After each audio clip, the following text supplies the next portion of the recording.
Hi friends, namaskar. Aji মোৰ লগত আছে অসমৰ এগৰাকী জনপ্ৰিয় অভিনেতা ৰাগনিতম. So let's welcome very handsome ৰাগনিতম. নমস্কাৰ, মই ৰাগনিতম. আপোনালোকে চাই আছে অসমৰ জনপ্ৰিয় YouTube channel Assamese Mixer. Please like, comment and subscribe. আৰু এটা কথা, সাবস্ক্ৰাইবৰ ওচৰতে এটা বেল আইকন আছে. সেইটো প্ৰেছ কৰিবলৈ নাপাহৰিব. ৰাগদা ওয়েলকাম. খুব বেছি ভাল লাগিছে ৰাগদাক বহুত আগৰ পৰা জানমনি হওক বা আমাৰ বেলেগ বেলেগ যিমান ফিচিডি ফিল্ম আছে বা ফিল্ম আছে বা থিয়েটাৰত চাইও ভালে মই দেখি আহিছোঁ ৰাগদাক খুব ৰাগদাৰ মই বহুত ডাঙৰ ফেন হয় চ' বহুত বেছি ভাল লাগিছে ৰাগদা আজি প্ৰথমতে মই এটা হেণ্ডছেট দিব বিচাৰোঁ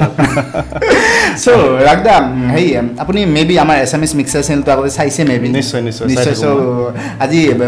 আপোনাক তাত আহিলোঁ চ' চাই কেনেকুৱা পাইছে আগৰ ভিডিঅ' চিডিঅ' আচলতে আজি মোৰে সৌভাগ্য যে তুমি আহিছা মোৰ ঘৰলৈ দুজনে কথা পাতিবা আজি আটাইতকৈ ডাঙৰ কথা আমি প্ৰথম লগ পাইছোঁ হয় প্ৰথম লগ পাইছোঁ মই ৰাগদাৰ নাম্বাৰটো বহুত দিনৰ পৰা বিচাৰি আছিলোঁ ডেৰমাহমানৰ পৰা কিন্তু আগৰ নাম্বাৰটো ৰাগদাই চেঞ্জ কৰিছিলে চ' পিছত মই আমাৰ ধৃতিমান লিলিমে পেজৰ ধৃতিমানৰ পৰা মই ল'লোঁ চ' থেংকছ টু ধৃতিমান এটা দি দিলোঁ বাৰু চ' ৰাগদা আজি প্ৰথমতে আপোনাৰ পৰা বহুতো নজনা কথা আমি জানিম প্ৰথমতে আমি বায়'গ্ৰাফিটো আপোনাৰ জানিব বিচাৰিম চ' আপোনাৰ ঘৰ ক'ত মোৰ ঘৰ বুলি ক'লে বৰ্তমান য'ত আছোঁ গুৱাহাটীৰ বেলতলাত আৰু আমাৰ অৰিজিনেল ঘৰ নগাঁৱৰ ঘাঁহি বিহুচবৰ বুলি এখন গাঁও নগাঁৱৰ আৰু ঘৰত কোন কোন আছে ঘৰত মা দেউতা বা মোৰ দুজনী বিয়া হৈছে এজনী আছে আৰু মই আৰু মোৰ ৱাইফ আহিম সেইটো বাকী পিতৃ মাতৃৰ নাম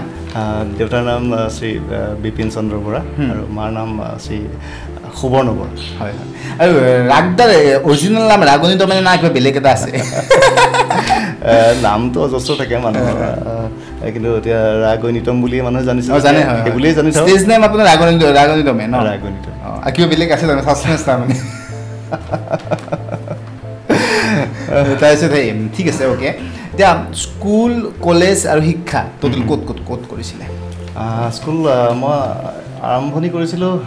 জিৰিকিন্দিং কাৰ্বি আংলঙৰ জিৰিকিন্দিং তাতে এল পি স্কুলত পঢ়িছিলোঁ মা দেউতাৰ চাকৰি সূত্ৰে জিৰিকিন্দিঙত আছিলে কাৰ্বি আংলঙত তাতে আৰম্ভ কৰিছিলোঁ তাৰপিছত একচুৱেলি কি হয় মানে সেই মা দেউতাৰ চাকৰি সূত্ৰে অ'ত থাকিব লগা হয় বিভিন্ন জেগা ঘূৰিলোঁ তাৰ পৰা আহি বাৰভুজীয়া হায়াৰ ছেকেণ্ডেৰীত পঢ়িলোঁ ৰহা higher secondary Morigaon college Nagaon A D P college তেনেকৈ মানে বিভিন্ন অনুষ্ঠান বিভিন্ন স্কুল কলেজত পঢ়িব লগা হ'ল তাৰপিছত এই ৰাগদাৰ ঘৰত মতা কিবা স্পেচিয়েল নাম আছে নেকি ঘৰত পাপু বাবা তেনেকুৱা তেনেকুৱা বহুত নাম আছে বাকী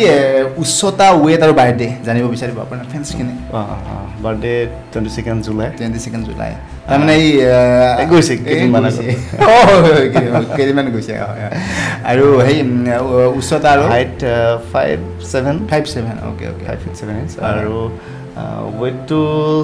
76 হয় মাজে মাজে চেঞ্জ হৈ থাকে বাৰু এতিয়া ৰাগদাৰ প্ৰথম অভিনয় ফাৰ্ষ্ট কেমেৰাৰ ফ্ৰণ্টত কোনখন কৰিছিলে ফাৰ্ষ্ট কেমেৰা ফ্ৰণ্টত বুলি ক'লে গানৰ এলবাম কৰিছিলোঁ ন এইটো কিমান চন মান বহুত বছৰ আগত কিয় মনত নাই নেকি কোনটো কি কৰিছিলে গানটো একচুৱেলি মনত নাই কিন্তু মানে সেই তেতিয়াই সেই প্ৰথম কেমেৰা কাম বুলি ক'লে তাৰপিছত চিৰিয়েল কৰিছিলোঁ বোৱাৰী বুলি এখন অসমীয়া দূৰদৰ্শনৰ এখন মানে চিৰিয়েল আছিলে সেইখন কৰিছিলোঁ তাৰপিছত ৰাইজে জনা হৈছে জানমণিৰ পৰা ভালকৈ মই কৰিবলৈ সুযোগ পাইছোঁ আৰু ৰাগদা যেতিয়া চৰিলটো আপোনাক সোধা যায় যে কোনোবা ধৰি লওক আপুনি য'তে নহওক ক'ৰবাত আপোনাক চৰিল এটা প্ৰেজেণ্ট কৰিব দিয়ে চৰিলটো আপোনাক দিয়ক আপুনি কোনকেইটা কামত আপোনাক ধৰিব কাম বুলি ক'লে যথেষ্ট কৰা হৈছে তথাপিও আপোনাৰ বেষ্ট হিচাপত আপোনাৰ হিচাপত ছেটিছফাইড খুব ভাল লাগিছিলে প্ৰথম যিখন কৰিছিলোঁ জানমণি আইন কে প্ৰডাকশ্যনৰ যিখন জানমণি ৰাজেশ ভূঞাই পৰিচালনা কৰিছিলে সেইখন খুব ভাল লাগিছিল সেইখনৰ পিছৰ পৰা CD কামখিনি যিখিনি কৰিছিলোঁ VCD কাম সেই গোটেইখিনি মানে